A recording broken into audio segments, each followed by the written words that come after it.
Okay, so let's start again. So this talk will be on case studies in physical complexity from quantum states. This is about the complexity of the state, not the Hamiltonian, so that already looks very different from a lot of views that people would have of quantum networks. I will talk about two main applications. One is about quantum phase transitions, which Laszlo, we discussed in Portugal long ago, solved that problem, pretty much done with that, although there are some caveats there we could talk about, and then about applying it to quantum cellular automata, where things are much more interesting, as you advised me to do long ago.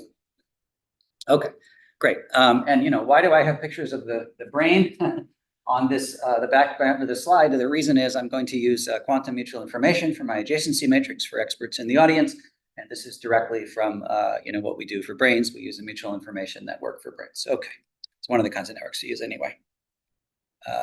Okay, well, this has stopped deciding to work, unfortunately, for unknown reasons. So I will just be pressing the slides. Nope, I got nothing. Let's try again. I'm really sorry. I've never had these problems, but I will have to now, I guess, reproject. It seems. Oh, it is working. It's just very slow for unknown reasons. Okay. Hopefully this won't be a problem later. Great. So this is work that I've done over actually many years, over 10 years, on quantum phase transitions and quantum cellular automata. Here's a list of the many authors I've worked with. I particularly like to point out my co-authors from Google Quantum AI, who played quite a significant role in the latter part of this work. Okay. So I want to remind you, this is for the physicists in the audience, that complex networks occur between the usual quantum physics regimes. So the regimes that we often think about are either ordered things. This is an example of all-to-all connection, where you've got some maximum possible advantage for quantum volume. But also, in condensed matter physics, we think about things that are regular somehow lattices, right? Either networks, simple networks like Bravais lattices, or all-to-all connections like this. And then the other thing we think about are random connections. That goes into things like nuclear theory to understand quantum chaos, and random connections also go into understanding disordered materials and many-body localization. So these are the sorts of things I was trained in condensed matter. And of course, complex networks are lots of things in between, right? So between this, we think about the distribution of links here. We can think about that as minimal entropy, and this is maximal entropy. There are many things that have intermediate entropy. Here's an example of a dense network, a clustered network, and a disparate network. Okay, and there are specific measures for these kinds of things. So now for a dense network, we might think of every node having links to lots of other nodes. And a great example would be in biology, where we have a pretty efficient food system where most things can eat most things. Okay, in disparate network, we have a definite backbone where things prefer preferred set of pathways with small fluctuations around them. And then metabolic network is a great example of that. And then finally, I think everyone's familiar here with social networks, and you can see that this is some clustering. This is actually a group of Facebook friends when you could still get access to that information publicly. Okay, so these are three typical measures that you would use in network theory. Of course, there are many measures, order 10 to 20 or so, that we would be interested in as physicists. For the purposes of pedagogy with this talk, I'm going to concentrate on these three, but in fact, I study 10 to 20 in the papers. Okay, so where do complex networks appear in quantum systems? Well, first of all, in near-term quantum devices, right? So as I mentioned, these long-range entangling gates can be a key factor in quantum volume for quantum advantage. In fact, it maximizes when you have all-to-all connections, so people aim for that, right? And then networked quantum systems, if you, for example, want to distribute entanglement on a classical internet backbone, then automatically you're using the same kind of network that you have for the internet, which is definitely a complex network. Okay, now in present quantum devices that are out there right now, there are maps that have high degree and are something that really does not look like the usual lattice physics that I grew up on as a student. A great example would be D-Waves maps, the Chimera, Pegasus, and Zephyr maps, for example, right? And then analog quantum computers, there's at least 7 different platforms in which you can create different kinds of complex quantum networks. And I give a list of different sorts of authors that do these kinds of things. Here's my own paper in this area. This is with continuous variable quantum states. And this is a freestanding optical network where I take the frequencies in a frequency comb, okay, as the nodes, and then I mix those frequencies. My colleague mixes those frequencies through nonlinear optical elements. And then we look at the spreading of information in such a network as quantified by quantum mutual information. Okay, so that's a concrete example. You could look up that paper. There are many digital quantum computers that are coming along fast that can make networks like this. A great example is the programmable quantum simulator of Monica Schleyer-Smith, which is a Rydberg array, and you can program the interactions between any pair of atoms in the system that allows you to make arbitrary complex networks. Right. So complex networks appear over all kinds of quantum systems. Now, if you ask quantum information physicists, 30 years ago about these things, I mean, they wouldn't even been on their radar because there was no such devices. You didn't even imagine such a device. Now it's very much on our radar because this is actual technology that you can make and have in the lab. Okay. This concept of complex networks and quantum systems also presents itself as a new tool for theory. And in this talk, I'm just focusing on one particular area, which is this quantum mutual information. It's a well-known measure. It's something that you can actually measure, and it has definite physical meaning, so it's nice. So it is sort of something that actually happens in these systems. And then it's possible to take the density matrix itself as a complex network. And when you do that, that gives you a new analysis tool. Now, to do that, you have to have complex valued links, okay? And most of complex network theory has not been developed around complex valued links. And so I have a recent paper in this area. Here's a couple of other authors who have done this. And I think all of us are presenting our work collectively later this year at the IMAX meeting in Georgia. That's kind of an outstanding problem to do that well. And since there are complex network theory people in the room, I'll mention to you that field hasn't been fully fleshed out, but it is one of the fundamental questions for quantum. Obviously, you have waves, right, between the nodes. And so you have phases. So you have to think about complex valued links. Okay. Great. So complex networks in quantum simulators, there's different ways you can think about this. One way is you say, oh, well, the complex network is in the Hamiltonian itself. So you could think about, for example, a quantum random walk on a complex network. My colleague Sabrina Maniscalco has some great papers in this area. In this case, you encode the complex network directly into the links. It's rather like I say, Mingzhong and Adrian, you be friends. But Adrian and I aren't yet friends because we're still getting to know each other. Yeah. So I program these friendship interactions rather than letting the friendships arise organically in a system through a series of local interactions, right? So it's two different views of complex networks. You could make a complex network. You could embed it in the system, what I would call an embedded network, or you could let it arise spontaneously. So this is about kind of an embedded network, okay? Now, I could embed it in part of the Hamiltonian. For example, it's very common to put it in the Laplacian or in the single particle terms, but you could also put it into the interactions. That's a very reasonable thing to do if you have, for example, cold molecules where you have a lot of internal states. Those states become the nodes. You program the interactions through external fields and you get a complex network. You can also put it into the environment through environmental engineering. And I just mentioned Sabrina Maniscalco together with Roberto Zambrini. There's some very nice papers in this area that I think present some exciting possibilities. Now, in addition to these embedded networks, it's possible the network arises spontaneously in the quantum state. Okay. And then we can use complex network analysis to understand new things about the quantum state. For example, you can get new information about quantum critical points in quantum phase transitions. I'll talk about that today. I'll talk about quantum cellular automata and how this is a necessary tool really to understand quantum cellular automata. And I point out that no complex network is required in the Hamiltonian. You may have simple local interactions. This is the concept of emergence, right? Simple local interactions in your Hamiltonian that through iteration give rise to a complex network in the state. Okay, so we're going to make that a very concrete idea. Now, I don't know your tradition, Adrian. Do you have a tradition of people asking questions while the talk is being given? Usually, yes, but it's up to you. Okay, I'm always delighted with such questions. I would rather talk about less and have it be understood than talk about more and have no one follow. So please, if you have questions or things are unclear, also on Zoom, and I'll count on you to call out any questions that may come from Zoom because I can't see the screen very well, if that's okay. Okay, so if things are unclear in this sort of introduction material, please do ask me, right? So again, I'm focusing today on complex networks that arise spontaneously in the state. That is really different from when you hear quantum networks. People are talking usually about embedded links, networking quantum systems. So they're two different topics, although certainly related. Okay, so this is on complex networks from quantum states, not operators, not quantum networks for a quantum internet, right?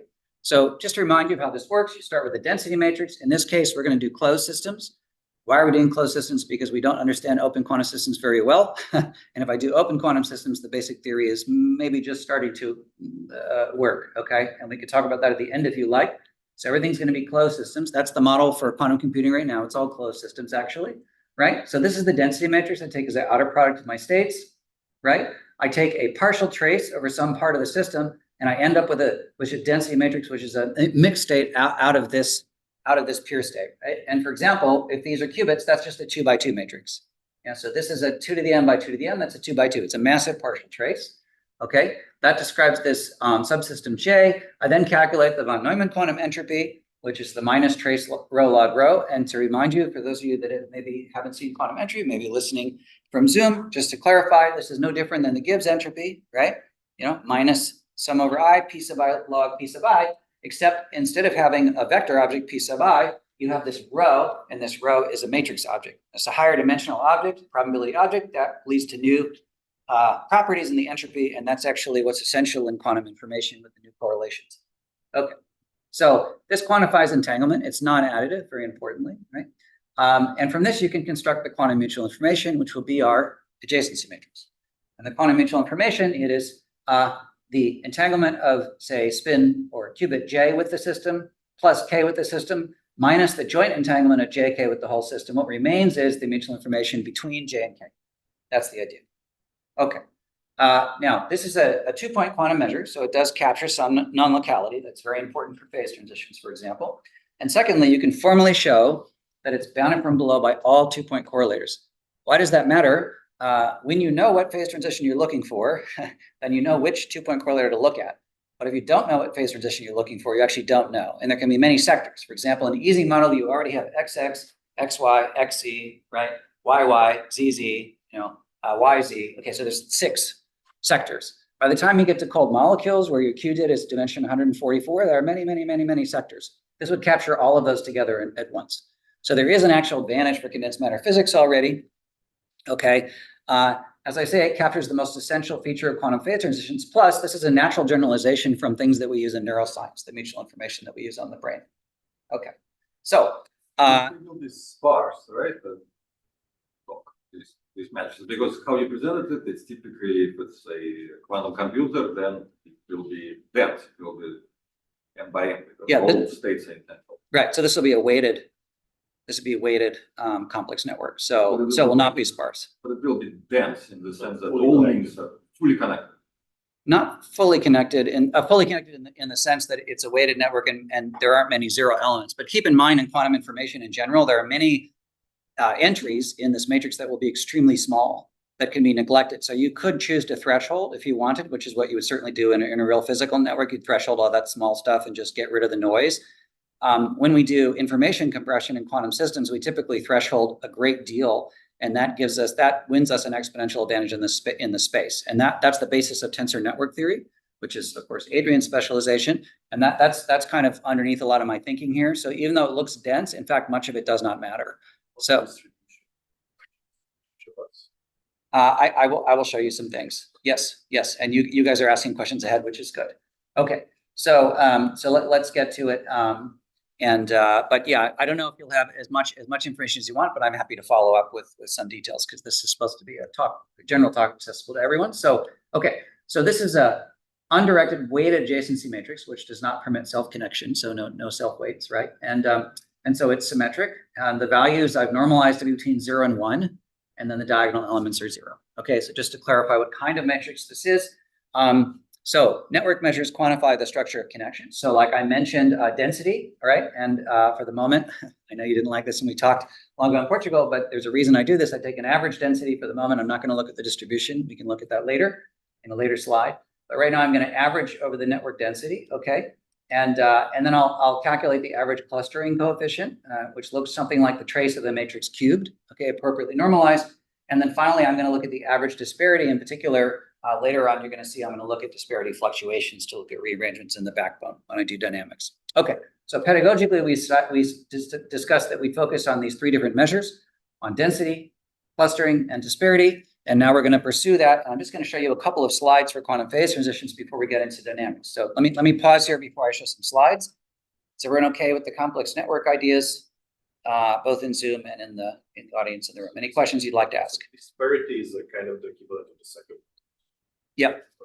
I would call it not density, but average weight. Average. Totally. Yep. It's an average degree. Right. So yeah. But it's a weight because it's a complex. It's a weighted network. So we replace degree with strength. You could call it average strength. Would be another way. Strength. Yeah. So yeah. Good. Yes. Just to confirm what I think you're pretty intuitively suggesting here is, as you crank up either of these 3, you yield those 3 categories of networks that you described. That's right. The dense ones. Yeah. And again, those are pedagogical examples. If I wasn't aiming for quantum systems, I'd probably use a different set of examples. I would use. I have Laszlo in the room, so he knows very well. I would use, I'd use clustering, degree, and path length. Right, would be the 3 common ones you would use. But these three are pretty suitable for, this particular application. But, like I say, there's 10 or 20 you'd want to learn. And my undergrads learn this stuff, no problem. It's extremely accessible. Any physicist can easily jump into this part of the field and make some progress and apply these tools. So one of the reasons I like these tools is, they don't involve like high level quantum field theory. They're pretty much small matrices that you can calculate in, Python or whatever. So, okay. All right. So now I'm going to apply this thing to the Ising model again. I do other models out in the literature, but I want to do the Ising model because I think everybody knows that. And after all, the Ising model is actually pretty interesting. So the Ising model is a quadratic plus a linear term, and you have quadratic coupling between two spins, and then you have some disordering term that's orthogonal to that quadratic coupling. Okay. And the Ising model is well known to have a phase transition from the ferromagnetic side, which in quantum information terms is a GHZ state actually without spontaneous symmetry breaking. Then it has a critical point at G = 1 at zero temperature. And then finally, it becomes paramagnetic in the strong field limit. Okay, so let's try to quantify that phase transition, right? So now you think the Ising model is a solved problem from long ago, but in fact, it's not. As soon as you put it in an open quantum system, there are many things that are unknown. For example, I have a paper showing recently that you can get some quantum advantage already for 10 qubits if you try to calculate the thermalization rate or time for an Ising model. So there are many things that are actually unknown about Ising model in open quantum systems, and sometimes there are new things to learn in closed systems, but it certainly provides a good test bed for understanding these things. Okay, so now I'm going to show the result. This is a result of tensor network calculations, actually, Adrian, which will interest you. And this is up to about 500 sites, although I could have done more, but this was fine for converging. And MJT is what? Say it again? MJT here is what? So let's go back a couple slides here. So just to be clear, MJK is calculated. Yeah, it's calculated from the state itself. So I don't have to know the Hamiltonian. I just need to know the state. Now it happens that Hamiltonian gives me a state, right? So now the Hamiltonian is just the Ising model. It's the dumbest, simplest model, okay, which still is interesting in open systems. But in closed systems, we understand this model, especially in 1D. It's very simple. It's like a textbook model. And so in this textbook model, I solve it. I solve it on tensor network method. So I'm going to do up to like 500 sites. Okay. And then in 1D, and I'll find the state, ground state. And now in that ground state, I perform these complex network measures. And from this, I get a mutual information of that ground state. And now I want to show you the results. And then the reason you can do mutual information is because there are many, many different configurations compatible with the state, right? Or how would you, because you need a time signal to measure multiple MJT, right? You don't need a time signal. It's the product of your density. Yeah, quantum mechanics gives you a probability distribution. It's all automatically averaged. Yeah, right. States, yes. But no, you're right. If you were on the brain, yes, you would need to time bend the information, or it's sort of trivial. Exactly. Yeah. And that's why we're doing averaging, why we don't have an interesting distribution for network. Okay. So all right. So this is the Ising model. So now this is a result, okay, for this model. So remember, I told you that these measures are going to be normalized from 0 to 1. Here's this transverse field. Obviously, 1 is the critical point in these units, right? And and you see that there is some kind of abrupt transition right around the critical point that happens. And these arrows are talking about having larger system sizes. So I start with 50, work my way to 500. And just for comparison, I have Pearson's correlation coefficient in adjoining sites. So, the Y is the disparity because I already used D for density. Okay, I didn't want to use D twice. So it's D, C, and Y for density, clustering, and disparity. And you might say, well, don't I already know about the phase transition? Why do I care? And the reason I care is in noisy intermediate scale quantum systems, so NISQ systems, right? Every qubit costs a lot of money. So if you can convert something faster in the number of qubits, it matters. So now I'm going to show you a plot that I tell students you should never show anyone in an audience. Before you go there, yes. Can you describe the two phases? Sure. Different? Yes. So this phase is a GHZ. Okay, I have not put in a longitudinal field to break the symmetry spontaneously. So it's still in, pure world where it's just perfectly all up and all down at 0. And then as you move along, you mix in more and more defects in the problem, like you have domain wall scattering and whatnot. And then on this side is a paramagnetic phase. So in the extreme, it's all the spins pointing this way. And then if you want to perturb, you again have defects where they point the other way. So in a way, that's the order that doesn't result. Okay, so no, the right-hand side is the disordered. From the perspective of a Z measurement, you get a 50-50 outcome. So from that perspective, this is in the Z degree of freedom. This is disordered, and then that's ordered. Right? So ferromagnetic paramagnetic transition. But you can probably compute density analytically in Oh, of course, yeah. And I'll show you in a minute some analytical result. But I wanted to do it numerically for a reason, because I want to understand, when I get to much harder problems, what can I do? And so I have to set up some basis for solving these problems numerically as well. Yeah, if I just do analytical ones, there's very few models that you can do this with. And my big giant reveal at the end is I'll show you that something that I thought was completely going to require numerics actually has some analytical piece that's very beautiful. But only if we get time at the end, we'll see. Can you do clustering? Say it again. Clustering analytically too? Clustering. Yeah. Can you do it analytically? You can calculate clustering analytically. I'll actually show you for very special models you can, and this model you can, that's right. And that's going to allow me to do finite temperature transitions. I'll show you in just another 2 slides. So great question. Yes, but only very few models. So most models you can. So for example, something I don't show in this talk, I do Bose-Hubbard model. I do what's called a BKT transition, which is the infinite order transition. And this is famously extremely difficult analytically. Very 10th order perturbation theory to make any progress. So, and this makes it very easy. Okay. All right, so now why am I showing this crazy plot? This is for people like Adrian in the room who are used to trying to calculate where is your critical point, and they're doing it with different measures, okay? For example, this might be like a correlation length. That's a bond entropy, So these are, different typical things that you do to try to find out where your critical point is. And what I want you to notice is that, as a function of the system size up to 500 sites, my, this is my critical point I'm targeting, this red line, and some things are converging really slowly. So bond entropy as a measure is converging very slowly, right? But clustering very fast. See how fast that's coming down? That dashed red line. Okay. And this trend continues when you study other phase transitions. You find out that sometimes you even get an order of magnitude advantage in using complex network methods to figure out where a critical point is. And the nice thing is, because I'm using mutual information, I'm not telling you have to look at this particular correlator as easy correlator. I can have any arbitrary state, and I'll tell you if I'm approaching a critical point because I will see this unusual behavior happening. Okay, I will see this kind of extrema. Another thing that this finds, which I don't have time to show you here, is it also finds what's so-called entanglement transition. So not only a critical point, but there's this other kind of transition in the neighborhood, and complex network theory picks that out. So I think it's a really nice tool for quantum phase transitions. I only meant ever to establish that it doesn't do any harm, which is the first rule of medicine, right? Don't do harm. It's also the first rule of many body physics is don't do harm, because most things you come up with actually are worse. So this is no worse. It's somewhat better. It converges faster. That matters for NISQ computing. As a condensed matter physicist, in some sense, I don't care because I'm interested in, stuff at infinite system size. But I also do want to know, in practical devices, how fast can I converge that? Okay. Okay. And so now you asked very, I think, intelligently about, can you solve this problem exactly? Indeed, you can do it by Jordan-Wigner transform. It's a little bit difficult, and there's a whole paper behind it, so I won't go into it now for time reasons. But here's an example of a density, disparity, clustering, and then just for fun, I throw in between this geodesic and a diameter.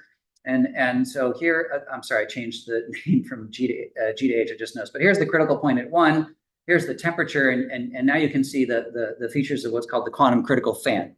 So, in 1D, you don't have any phase transitions at finite temperature, but you have a phase transition at 0 temperature. There's a singularity, and the effects of that singularity emanate up into the finite temperature plane. And so here you're able to find some features in the quantum critical fan, in particular for different phase transitions. There can be new features you find. There can be reentrant features. There's really quite a lot to see. You see this kind of reentrant behavior here in the disparity. You see it curls back around. Okay. So now I mentioned, yes. So sorry, before you go too far, yes. That slide right before this. Yeah. You're generating this one? Yeah, there we go. The busy one, yes. You're generating the ground state and doing these network calculations. That's right. On these different length sizes. Are you using matrix product states to do this? Yes. Okay. What's the bond dimension for these matrices? Well, I'm converging in my bond dimension. I don't have fixed bond dimension. Okay. And so generally I have a criterion under which I would converge. And so sometimes that's about, the sum of the singular values that I've left out. And other times that would be about the ground state energy and how that's converging. So it depends on what I'm converging on, Okay. And so I did this work so many years ago, I actually forgot which criterion I used. Both, they're just a bit that I flip in my code to decide which one I'm going to use. And I actually don't remember, but I'm going to guess from this era of my work that it was probably actually on energy. But I have all the options available. And I would have asked my students to check it at the time with these different options, but I'm pretty sure this plot is on, and it's probably 10 to the minus 8. Okay. So, and in that sense, I was thinking sort of variation. Oh, if I get the energy right, then, it should be a state that's closer to the right state. It's probably in my mind, but maybe it's not that formal. One could do it better today. The only It's a reason good question. is because you have obviously we can represent the ground state exactly in either of the gap regimes, right, on either side of the critical point. I was just wondering if you could get the bond entropy converted a lot faster if we're using the matrix product state or something like that. Oh, no, it's a reasonable question. And I'm sure, again, this is a work I did in 2015, finally published in 2017 after 2 years of convincing quantum information people that complex network theory would actually be useful. So it's published in PRL, but it was a long fight. And so it's work that I did like 10 years ago. So I think there's a lot better apparatus now. For example, I mean, I would immediately put machine learning on some of these things in this plot and much improve all of this. So, but it's just a point about these measures being useful and reasonable at the time. Okay, this is a little bit of a walk through history. Yeah, no, but it's good. And, I'm thinking about, sort of various, extrema, right? And min and max and points of inflection. And that was in the theme of the time of looking at abrupt transitions in entanglement behavior in order to diagnose or, find new phase transitions. Well, the reason we did that is because Ginsburg-Landau theory was not doing well, particularly things like the toric code. So we tried, different methods like that to try to tease out where phase transitions happen. Now, of course, machine learning does this very well for a large class of things, including stuff that's not tensor network simulatable, right? So, we really advanced a lot in this field. Great question. Okay. So I just, one more slide on this, what is quantum mutual information really measuring? I told you that it's capturing, lots of 2-point correlators at once. I think it's pretty interesting, so here's like XX, YY, and ZZ in density, right? And same for disparity. And, I think you can see that, if you were to look at one of these, you would get a very weird view of what was going on in the quantum critical fan. It's really looking at all of them at the same time that gives you that advantage, right? So I mentioned that, this mutual information is bounded from below by all possible 2-point correlators. It makes no assumptions on the operators measured. And so it's a generally useful tool. So to summarize this work on quantum phase transitions before we go on to quantum cellular automata, okay, quantum complexity is identified quantitatively, which is nice because in quantum information, unlike in the field you guys are in, very commonly people use this word complexity quite casually. They often use it to simply mean the word complicated. So here it's something very quantitative, right? It's a mutual information complex network. You can use second order random entropy also. I say that for the quantum information folks in the audience who might be concerned about that. It's much easier to measure a second order random entropy and it will all work. It just doesn't have that nice bound in it. The quantum critical points present the most complex ground state, okay? Clustering is most effective in this NISQ era, right? It's the same or better than all known methods. It does find new structure in the quantum critical fan, and it gets you about a factor 10 better for hard quantum critical points. For example, the BKT transition at the tip of the Mott lobe, famously, you need thousands of sites to really converge that. Here you can do it for less than hundreds. So, okay. Here's a couple of papers. This was the original PRL, and this is the exact calculation that you asked about. Okay, so now I want to move forward to a much more interesting topic, which actually came after our discussion. So this will be fun. This will be the very last slide. But let me pause and see if anyone has any questions about quantum phase transitions, because after all, this is, I think, in principle, a condensed matter oriented talk. So this BKT, what is BKT? Yeah, where? Okay, so BKT is actually T was one of my PhD advisors. So Thales. So it's Brzezinski, Kosterlitz, Thales, and transition. And this is about normally in phase transitions, we're looking for some kind of point of inflection, and then eventually a cusp at some derivative, right? Some level of derivative. Yeah, but where did you find it? I will. I'm just saying, just make sure the whole audience understands, because it's a good question. So for I won't take too long. Okay, and so for BKT, this is actually infinite order. So there's never a cusp. Okay, even in infinite system size limit, no cusp, right? But you do have an abrupt transition that remains. Okay, it's sharp. And an example in 2D is you have vortices and anti-vortices, and as you cool down, they're all disordered, and then they lock together. Okay, and that process is gradual. And so you might say, well, what is it in 1D? Well, in 1D, you can have that with solitons, for example. Now, where it actually occurs specifically in the Bose-Hubbard Hamiltonian is if you have unit filling, right? Then your transition from a superfluid to a Mott insulator is a BKT type, okay, with this, continuous transition. And unit filling is pretty easy to arrange in cold atoms. So that's a pretty reasonable thing to think about, because you have some number of sites, some fixed number of atoms. It's kind of the typical case, actually. So that answer your question? Your case, what is the model? Where did you find it? Well, it's I just, because of time, I want to get to quantum cellular automata, so I didn't put all this up, but it's called the Bose-Hubbard Hamiltonian. And the Bose-Hubbard Hamiltonian has nearest neighbor hopping, which is nothing more than finite differencing, just single particle physics, and then there's on-site interaction. Okay, and the on-site interaction, unlike with Fermi-Hubbard model, where you have 0 or 1 fermions per site, it's boson, so you can have 0 to infinity, right? And so that means that all of your bosons could pile up on one site. You have large fluctuations on each site, and that changes the nature of the phase transition. In number science, BKT-like transitions appear very often, growing. Okay, I'm not surprised. Yeah, and I think the story of phase transitions continues to grow with machine learning, and I think we learn more and more about how this tool can be useful. There's also excited state phase transitions. I can give a whole talk on that. It's a nice field that continues. There's a book on phase transitions called Understanding Quantum Phase Transitions. If you're having trouble sleeping, I can recommend reading it right before bed. It's one that I wrote, so it's a guaranteed sleep aid. But then you could read about some things there that I did. Okay, so all right.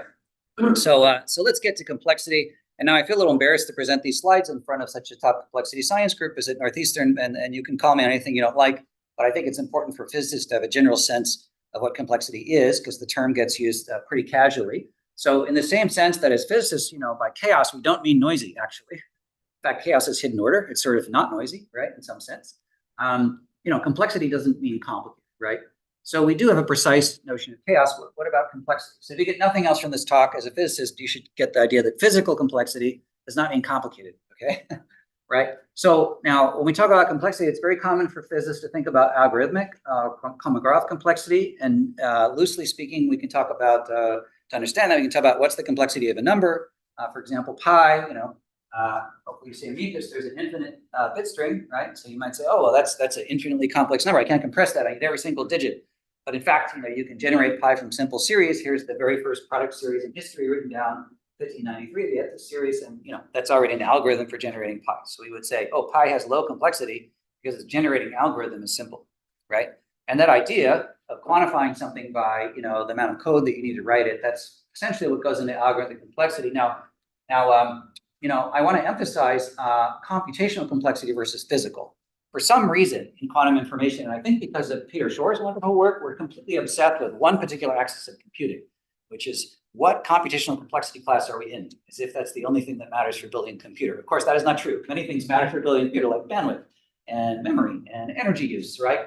But we, in physics and quantum information, we love this topic, computational complexity. So when we hear quantum complexity, we immediately think computational.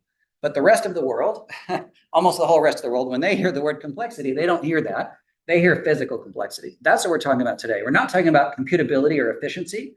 We're talking about physical complexity. Now, it happens, the model I'm going to present has both aspects in it, which is pretty incredible. It has both computational complexity class and it has physical complexity. And so it's a rare case where those ideas intersect. But in general, they're different ideas. Okay, and so what do we mean by complexity? I'm going to present a list of like 10 things that I like to call, axes or aspects of physical complexity. People like Laszlo, I won't say Laszlo himself, but people like that you usually don't say I'm completely crazy with this list. You let me know what you think. Okay, so here's my list. So one aspect would be a non-trivial environment. For example, there's a big move toward non-von Neumann computing, which is really about that at the end of the day. Multiscale hierarchies are often a key ingredient of complexity. For example, we find this in the brain. Persistent dynamical macrostates and emergent phenomena, that's the thing we talk about in condensed matter physics. For more, it's different. So, of course, we talk about symmetry breaking, but also, life is well beyond just symmetry breaking, but often goes in this category. A common aspect of this that's very big in complex network theory also is non-Gaussian statistics, including fat tail distributions, so-called not so rare events. Fractional geometries like the genome or the lungs or the stomach can generate aspects of complexity. Astronomically large structured probability spaces. Now, when I originally put that on my list, machine learning hadn't taken off. I was pretty happy when it took off because that's machine learning is all about this kind of thing. So is there structure that you can learn? Do you really need the whole space? Is it just a gas in a box? Or, do you actually just need a very small portion of the space, right? Multiple constraints and trade-offs. If you're a control theorist or a control engineer, you would probably say that this is complexity, right? So maybe somebody like Gene Carlson. Diversity. I want to really contrast ecology to electrons. In condensed matter, we talk about two states, spin up and spin down, right? Sometimes we go for spin one, we allow 3 states, get really radical, right? But in ecology, has hundreds of types of things on a grid, right? And so that's a very different kind of system, but we start to treat those systems now in quantum information devices. If I had more time, I would talk about cold molecules where exactly this happens. Okay, Selection principles, if you're a biologist, you probably say this is what generates complexity. Adaptivity, learning, memory, these things are intersecting in the topic of non-von Neumann computing today. And we were talking about this earlier today. And I think it's a very exciting direction right now in physics. And then finally, connectivity in complex networks. And so I just want to emphasize in this talk, I am following a key driving question that's been behind my research for a long time. Okay, and this is really an origin theory question. What is the origin theory of biological and classical complexity? Some people don't like this question. They say it's oversimplified, but still as a physicist, I like to look for postulates. And I would like a postulate that generally gave features like this as something that, came out of fundamental physics, okay? So, I don't know if a new postulate is needed. I don't know if it's just about reinterpreting the physics that we know, but I do want to know, either way, does it require quantum mechanics or not? Yeah, does this happen at the quantum level? Now, let me say, when I give talks on this stuff in maybe 2015, the Santa Fe Institute, they were very adamant, many researchers there, that quantum was not nearly complex enough to generate these kinds of things, and I was barking up the wrong tree. So I'm happy to say that, I think I have found each of these things in reasonable places in quantum systems to the point where I think the answer is, yes, whatever this origin theory is, even if it's a reinterpretation, it must include quantum mechanics. Okay, as a component. I believe that very strongly, and I think I've demonstrated through my papers, and I'll be happy to defend that point in public anytime. Okay, now, even though there's all these aspects, this is only a short talk, so I'm really just focusing on complex networks, just to clarify. So it's just a piece of, okay. So we're looking for the origins of physical complexity. And, one thing to look for is emergence and trade-offs, as we discussed. This is a fundamental science perspective. I've told you that physical complexity does not mean algorithmic complexity. It doesn't mean complicated. What does it mean? Well, you can think of complexity as characterizing a system of multiple individuals, which may interact in many ways, resulting in collective behaviors. For example, humans through friendships, develop a social network, transistors through conductive wires, through functioning of CPU, neurons through synaptic firing, we hope, give rise to consciousness. So, that kind of idea is an essential concept in complexity. Right, and I'm going to talk about Goldilocks or trade-off rules. I call it Goldilocks because of the Goldilocks story. That is my name, but I guess other people are using it now. And we're going to talk about Goldilocks quantum cellular automata. Okay, so now why do I talk about cellular automata? Cellular automata are like the dumbest, simplest paradigm for complexity. And I originally did this as a toy model, thinking that it was just an undergrad project, that it's led to like some major science results. I've been very surprised. They're surprisingly rich. Cellular automata are just nearest neighbor rules.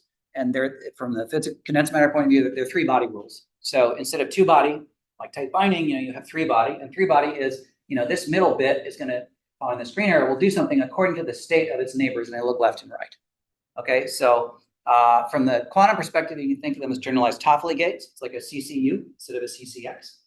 Okay, so the 1D bit string is the individuals. There's a local transition function. That's this 3-body interaction, and out comes this simultaneous global update, which is this group behavior. Okay, so just to remind you, if you add up the number of rules, there are 256 possible rules, because for every configuration of 3 bits, the middle bit can flip or not. So that's 2 cubed. Sorry, it's 2 to the 2 cubed. Yeah, because I have 2 possibilities, and then there are 2 cubed configurations here. So that gives me 256 rules. Now, most of the interesting complexity classically is irreversible. No surprise, right? But there are 16 rules that are reversible. I'm going to do the reversible rules, which in the classical problem are very boring, but in the quantum problem are really interesting. Why reversible? Because right now we're doing closed quantum systems. I'm working on the open quantum systems, but nobody, including me and a lot of other people, has written down the right model for open quantum system, quantum cellular automata. Okay, so to remind you, there are 4 classes of cellular automata. Both Downing's book, Think Complexity. I really like his book. If you want to use this in a class sometime, it's a fantastic book. I use it with students from freshmen all the way to grad students. So this is a bit that's been flipped, and it's running up the side. These are computational steps going up. So this is like a space-time diagram in physics, and this is the bit number going across, okay? And so one type of rule is where I have a one-dimensional outcome, okay? Another type of rule is where I get essentially 2-dimensional outcome, like a random outcome, and this is what Wolfram uses in his random number generator in Mathematica, because he loves those things. Here's another rule, Rule 90, that would give you a fractal dimension 1.59. And then finally, Rule 110 is famously Turing complete, and people call that complexity because you can do arbitrary logic with it. That was the original concept for elementary cellular automata. So people tried to make quantum cellular automata for a long time, but they were basically semi-classical, okay, like with quantum dots. And now people are doing entangled ones. What does that mean? Well, you replace the bit with a qubit, no surprise. You replace the transition function with a Toffoli-like unitary gate. So I'll have some local rotation on the Bloch sphere, and then that will depend on the left and right controls. So it's a CCU, okay? And then you can't have a simultaneous global update because after all, in quantum mechanics, if I flip this bit and they're entangled, then this bit knows, right? So I can't just keep a copy and flip the bits independently. So I need some sort of sequence for doing that. And so I'm going to use what's called a brickwork quantum circuit, which works on an even-odd alternating principle. It's easy to do in a quantum computer. Okay. All right. So I mentioned that there would be 16 rules. Okay. And the rules are, I'm going to do some local operation, and I will do that according to some projector left and right, which are the controls. All right. So you can see right away that there can be 16 possibilities, right? It's 2 to the 2 squared, yeah, instead of 2 to the 2 cubed. Okay. And so rule 0 will always be static. Rule 15 always active. I'm numbering them 0 to 15. Okay. Rule 13 has high activity and broken symmetry. That'll be very far from Goldilocks. Now, rule 1 is already sitting, can I say up the road, down the road at Harvard? So rule 1 is what you get for Rydberg atoms, actually. So automatically, because of Rydberg blockade and other Rydberg effects, you have a state transition only if you're in 0, 0 in the neighbors. Okay, if and only if. And so that's an example. And so that's an example of a cellular automata people are already doing. T14 is the inverse of that. So that's kind of too hot. And then there is this rule, which is what I would call the spin symmetric rule. It says I will do a local operation if I have 0, 1 or 1, 0, but not 0, 0 or 1, 1. Okay. And so that kind of balance condition leads to some very remarkable outcomes, which I would now like to show you. Now I'm a little bit wary of time because I am at 49 minutes. Can I go another 5? Is that okay? Okay, great.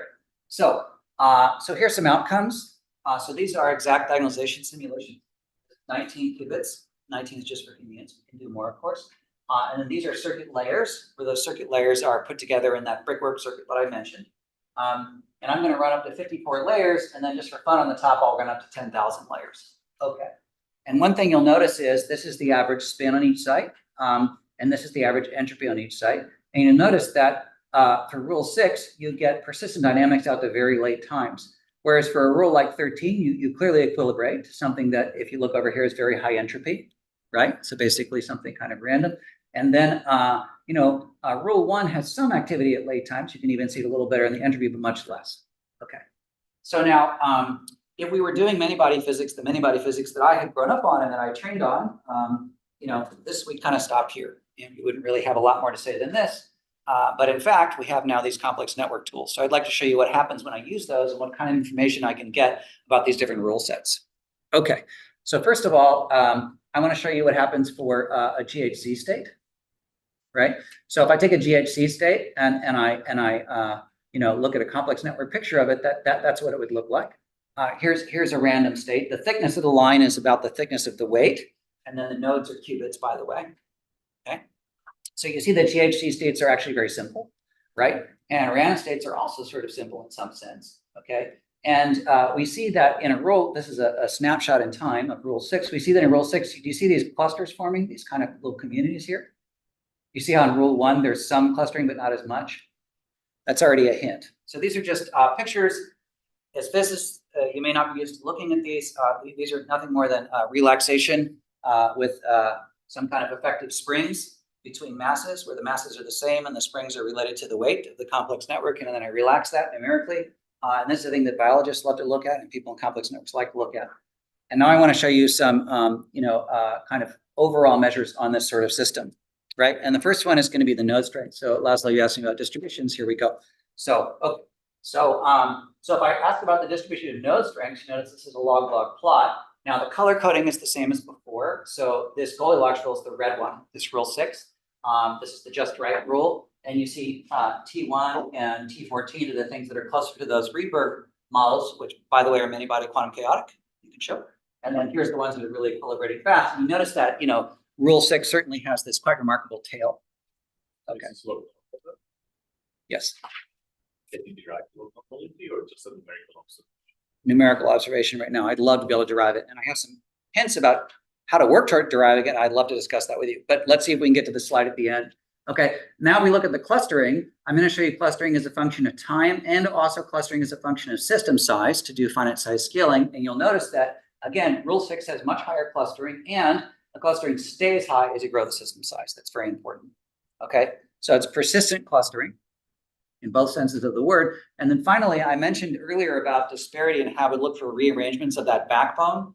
Okay, so you can see that the disparity fluctuations remain quite high, right, for the Goldilocks rule. They're somewhat lower for this PXP rule, and then they really crash down for other rules. In fact, the random state background is right there. Okay, so as a function of system size, it's hard to know based on these calculations if it's converging to some non-zero value, or if it's really going down to zero. Okay, I would argue it's going to a non-zero value, but one should check this and decide. And I don't think one can decide based on the number of sites we can get to. Okay, so now I want to realize this in a real quantum circuit. After doing this theory work, I then collaborated with Google. I was one of the early access users on their team. Here's what a compiled QCA cycle looks like. It's a bunch of square root I swaps, which are these 2-qubit gates. And the fact is you can decompose these TOEFLs, these 3-qubit gates, into products over 2-qubit gates. You have to embed it into the quantum chip. These are different embeddings that we use. So you initialize, you do QCA cycles, and then you measure. And then one cycle looks like this. And here's how you decompose that into two 2 square root I swaps plus some rotations. So these are the actual quantum gates you use. And now I want to show you a slide with data, and then we'll do a little interpretation and close. Is that okay, Adrian, time-wise? Okay. So here's a slide with some of the data that we published. Now, one of the secrets for running things on real quantum enrichment devices, you discover right away, is you have your wonderful theory model, you've done quantum trajectories, so you know what noise will do, and you have prediction, and you run it, and you think it'll be great on the computer, and this is what you get. It's the one in the middle. You get nothing. Because real quantum computers, right now are experiments, and experiments have a lot of things you have to control in terms of error that are not in your models. Many, many things. So at the end of this Nature Communications paper, we have like 8 different things we control. And one of the biggest ones is post-selection. And in this case, it happens that this model conserves number of domain walls. It's the one thing that conserves between a lot of these different rule sets. If you post-select on the number of domain walls, then, so this would be the emulated case. And I'm able to pretty much reconstruct it. So that's the post-selected case. By the way, that's what real experimental data looks like. It does not look like that, of course. Okay, so that's just a particular example. But of course, we run this many, many times, and then develop error bars. And we think about persistence of various features. And I'm just going to show you the persistence of clustering, and I want to make a point about it and why these measures really matter for quantum information. Why is it the complex networks matter for designing NISQ devices? Okay, so when you post-select, the clustering rises above background because you introduce some order by post-selecting in the problem. So first of all, this is the actual background for random state. It still has some clustering in it. Some clustering has been induced by post-selection. You sort of bias the data. And then the raw data, it just goes boom, it doesn't do anything, right? Here is my emulated data, right, without noise in the problem. And then here's what actually happens in the experiment. And very importantly, this window is when you're seeing clustering that is above background, right, and is not yet decohered. So decoherence will kill clustering like it kills anything, quantum mechanics, right? And so very importantly, for 15, 17, and 19 qubits, the cycle time, the number of cycles at which this decoherence occurs of the clustering is the same. It's the same. It's independent of the number of qubits. Now, why does that matter? It uses the clustering. Because in real systems, you have some preference. Here you have qubits that are identical, right? So the clustering is, so first of all, things are not identical because we have noise in the problem. So that certainly breaks symmetries. Temporal noise or quench noise? Say it again? Temporal or quench noise?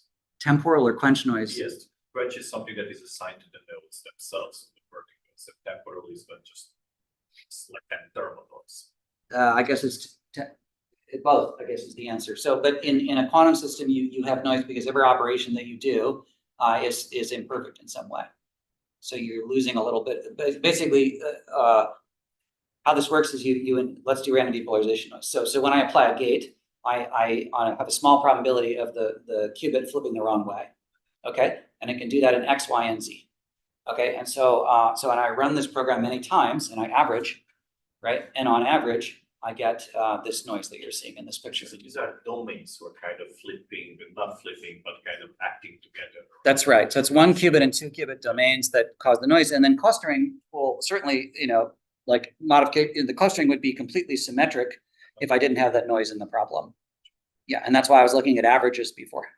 So clusters are kind of like within domain, kind of, or kind of in sync. Right? Yeah, but they can be non-local. So the mutual information, that's right, that's right. Yeah, but it will be stronger if they're closer to each other in the original model. But then when you have noise is killing it in different places. You have to ask on average, where does clustering persist? Okay, now very importantly, in this problem, clustering is persistent at the same time, but that is against every spec sheet of every quantum computer from every quantum computing company you've read. Because every quantum computing tells you this quantum volume is their figure of merit for computing. And quantum volume says, you get so many qubits and so many layers, and that volume is the volume you have to work with. I'm telling you, I can add more qubits and I keep getting to the same time. I'm increasing the volume. So I'm going against quantum information. How is that, right? Right? So why am I getting it better than quantum volume law? Decoherence, right? Well, in my latest paper I've just posted, this is the big thing that I think you'll find interesting, Laszlo. I have a proof of integrability in a subclass of these Goldilocks-related quantum cellular automata. I've also shown strong evidence that otherwise they're non-integrable. This depends on the local unitary.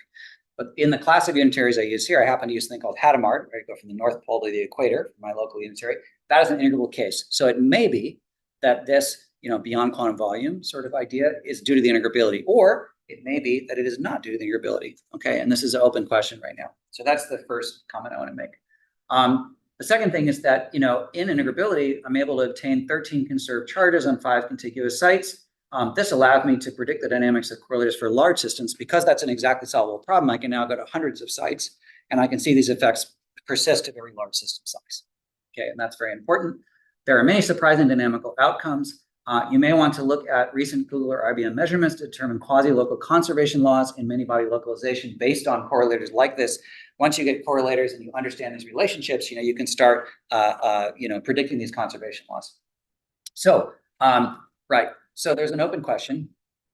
We know that, boring random states, do require the full quantum volume. They do get practical quantum advantage, or at least there's strong evidence that they do, but that they don't do anything that we care about. So it's a kind of pointless demonstration. It's a proof of principle demonstration, but it doesn't do anything for us, quantum information. So that's the 2019 Google result. We know that there are integrable cases where, clearly we have something that is non-quantum volume law. So there's something in between these random states and these integrable cases that should offer us some quantum advantage. And that's the sweet spot in which complexity lives, by the way. And so I think that's a great open question. Now, because of time, I would like to make a comment on imprinted complex networks, but do I have another 2 minutes, or I don't? I should end. Okay. So I just want to make a comment on the case that most people think about. I've been thinking about emergent quantum networks in states, but most people, like in the National Quantum Initiative, when they say quantum computing, communications, and sensing, right? The communications now says communications and networking. The networking is this. So I just want to make some comments on this, because I actually did a lot of work on this.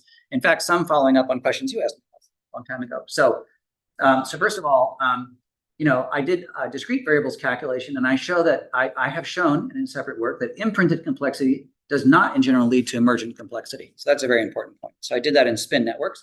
There's the paper. There's no special robustness, which is a real surprise. So you guys should check my work. That's what I got, is that there isn't any special robustness for small world networks at all in the quantum case. Okay, unlike the classical case. If you do random removal of nodes or random projection, you can think about different forms of attack. Okay, so that's a real surprise, and that really affects the operation of quantum networks, right? And the building of quantum networks. That it was. Now, the second point is, for continuous variables, I find the opposite result, okay? So unlike for discrete variables, for continuous variables quantum, which I remind you is not about qubits, but is about, things like light, where you have a continuum of number and phase, for example, the imprinted complexity does lead to emergent complexity. I show, and in particular, I study the higher moments of clustering and degree distribution, and this is the paper that came out, and this is done with some experimentalists who really build these systems. Okay, so 2 totally opposite results, 2 different answers to the question you asked me long ago, so great you're in the audience. And I still don't know why these 2 answers are so different. I don't know the answer to that. And then finally, I've been doing a lot of work on hypergraphs, which is a great direction that people take in general in so-called simplicial complexes. At the APS March meeting this last year, a month ago, there was a tutorial, 8-hour tutorial on this. Fantastic tutorial from Ginestra Bianconi's group. And we are thinking about hypergraphs quite a lot. And so a simple example of a hypergraph is a 3-index adjacency matrix, basically 3-body interactions. I have a paper showing exponential advantage after spectral folding of the classical optimization problem, in particular 3 macrosat, and this is approximate QAOA. So again, this is a place where complex network tools are incredibly useful to understanding how quantum systems really operate. Okay, so with that, I'm going to conclude. I've talked today about complex networks in quantum states. I told you about mutual information-based complex networks. We quantified physical quantum complexity. We applied it to quantum phase transitions and to entangled quantum cellular automata. Okay, we focused then on Goldilocks quantum cellular automata, which is this spin balance condition where I act only if I have 0, 1 or 1, 0, but not 0, 0 or 1, 1, so total spin 0 basically. And so when I do that, I demonstrated that physical complexity occurs already at the quantum level. It creates a new highly structured and highly entangled state, which by the way looks a lot like cluster states. And then coming soon, actually even just submitted now, is integrability in quantum CAM theory. So the integrability piece I've submitted and the quantum CAM theory I'm working on, these models work as benchmarking for, and also physical and computational complexity coexist in them. Okay, and then I just talked at the very end, in just one slide, about some of my work on imprinted versus emergent networks. And with that, I'll conclude. You're probably wondering what this is in the background. This is a picture of the instrument in the background. Thank you very much.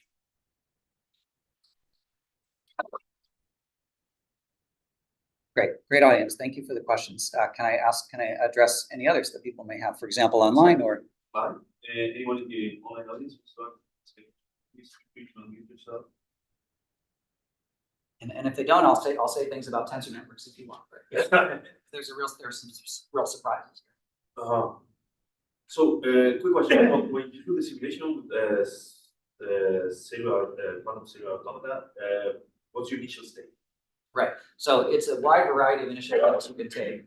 In some sense, it's a question of any non-trivial initial state will lead to complexity outcomes. So non-trivial would mean don't start with an eigenstate because nothing happens, and don't start with a random state because you actually can't build complexity out of randomness.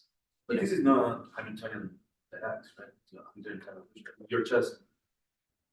It is sequentially with gates. Well, it's time periodic Hamiltonian dynamics, but yes, so the answer is you can do it in 2 ways, and you'll get the same complexity outcomes either way.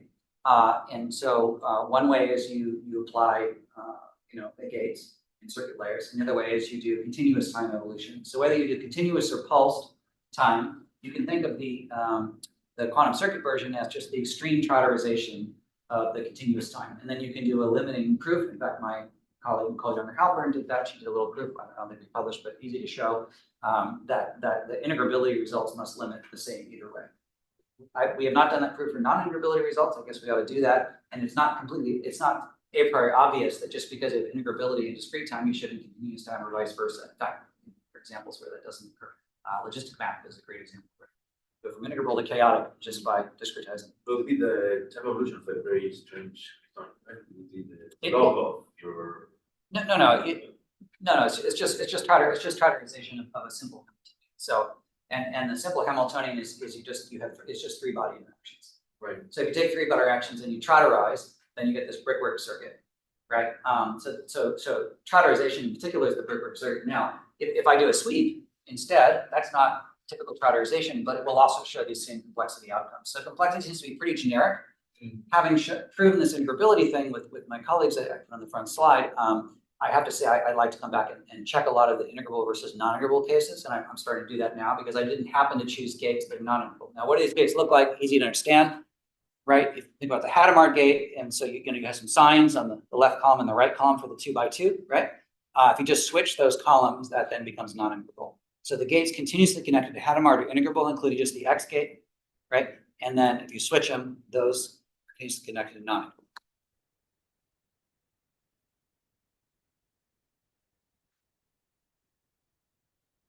So are you sure you're not afraid of missing your flight? You want to say a couple of things? I can say I have pre-check. I'm fine. I'm fine.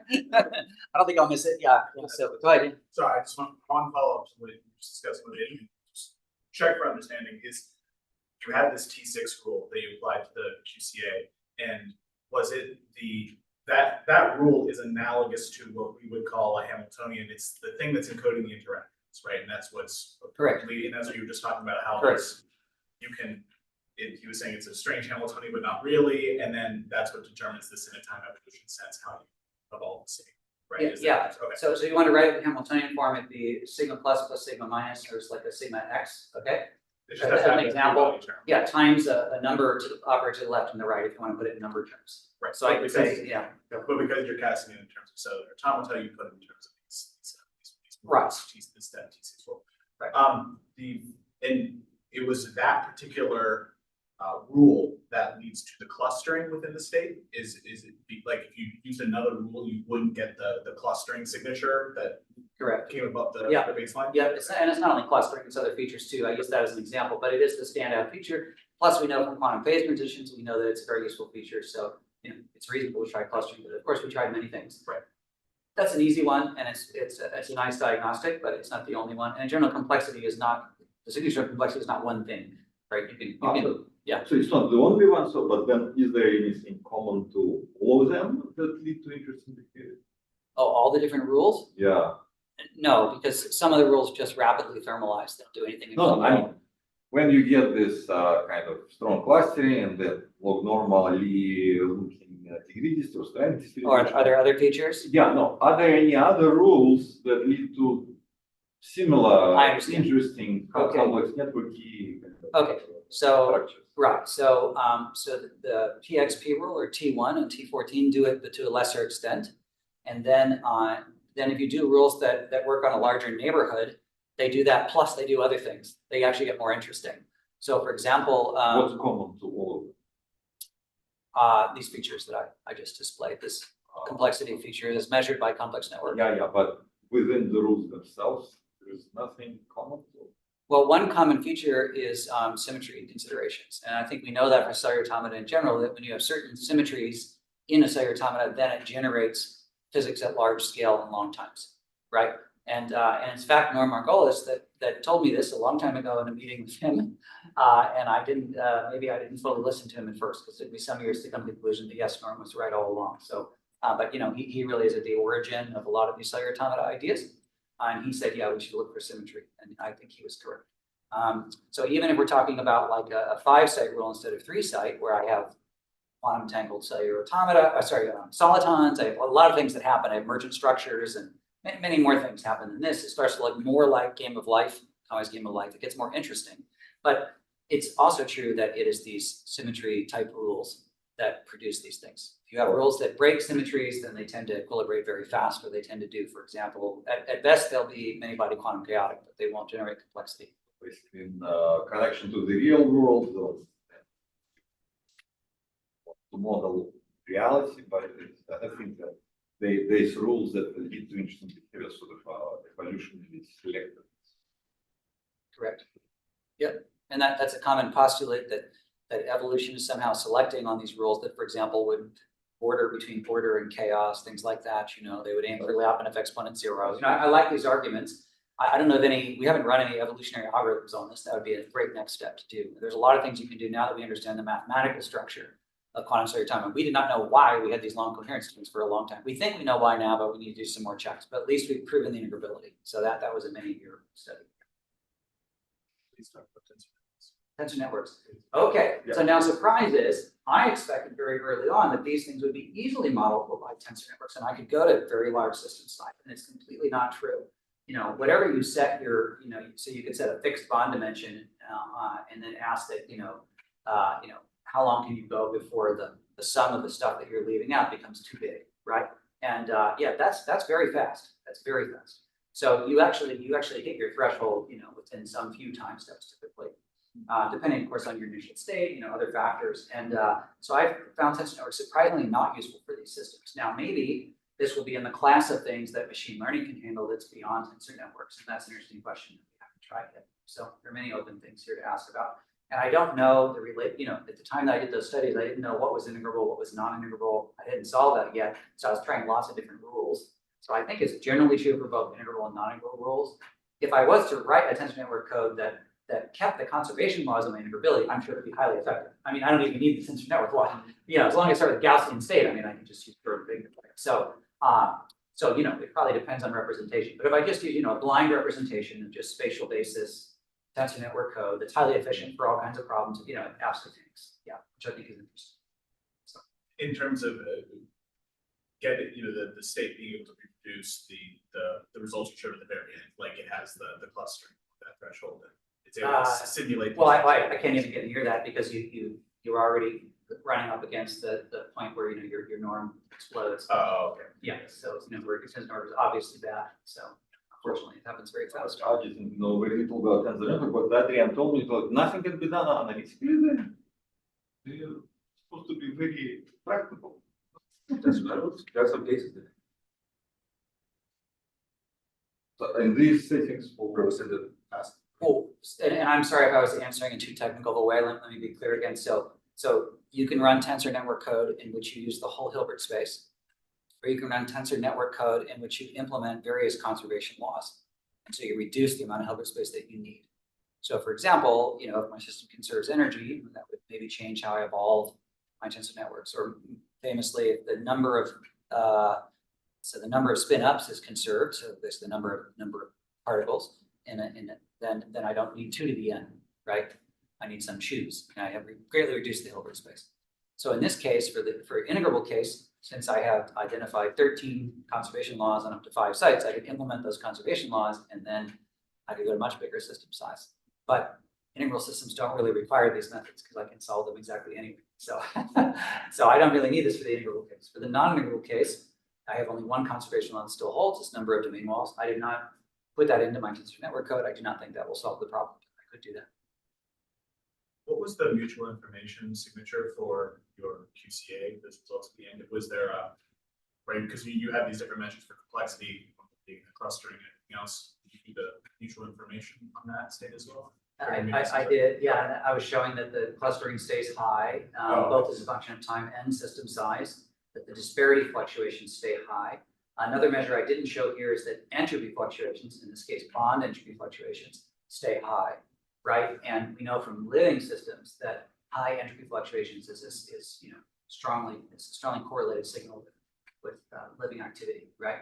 So, and we also know this from some condensed matter systems. So, but anyway, for time I didn't get into this, but I did look at some more traditional measures if you wish, as well. Just my naive thought, it's just obviously that's what I'm seeing. Fulfill the area law in terms of how much entanglement that is contained in the network. So right. If your bond entropy is going all over the place or going past that place, then the tensor network would be able to represent. That's right. So this is neither an area nor a volume law. So I would argue. Okay, and so you know, and I think these intermediate zones are where quantum advantage is interesting. Volume laws where it's not interesting. Like we don't have any cases where any volume law thing is useful to calculate anything more than random states, right? But these volume laws are typically uninteresting problems as a whole, would be my perspective from the computer science point of view.